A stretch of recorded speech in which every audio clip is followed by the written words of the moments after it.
হিন্দু ধর্মাবলম্বীদের একটি বার্ষিক ধর্মীয় উৎসব দেবীযাত্রা, যেখানে ভক্তরা খালি পায়ে জ্বলন্ত কয়লার ওপর দিয়ে হাঁটার মাধ্যমে দেবীর প্রতি ভক্তি প্রকাশ করেন।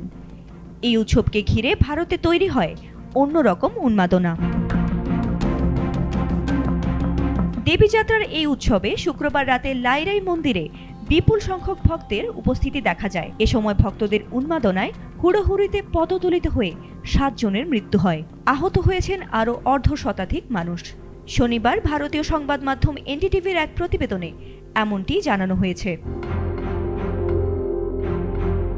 প্রত্যক্ষদর্শীরা জানিয়েছেন, ভক্তদের ভিড় আর হুড়োহুড়িতে অন্যরকম পরিস্থিতির সৃষ্টি হয়, আর এই ভিড়ের মধ্যে শ্বাসরুদ্ধ হয়ে অনেকের মৃত্যু হয়।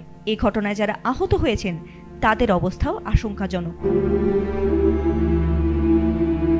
জরুরি পরিষেবা এবং পুলিশ কর্মকর্তারা ঘটনাস্থলে না পৌঁছলে ভক্তদের এমন উন্মাদনার কারণে এই ঘটনা আরও ভয়াবহ আকার ধারণ করত।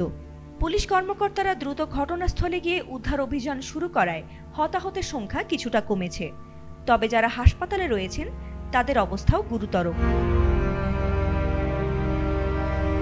এদিকে এ ঘটনায় ভারতের প্রধানমন্ত্রী নরেন্দ্র মোদী ও গোয়া রাজ্যের মুখ্যমন্ত্রী প্রমোদ সাওয়ান্ত গভীর শোক ও দুঃখ প্রকাশ করেছেন। মুখ্যমন্ত্রী প্রমোদ সাওয়ান্ত আহতদের দেখতে হাসপাতাল গিয়েছেন এবং ক্ষতিগ্রস্ত পরিবারগুলোকে সম্ভাব্য সব ধরনের সহায়তার আশ্বাস দিয়েছেন।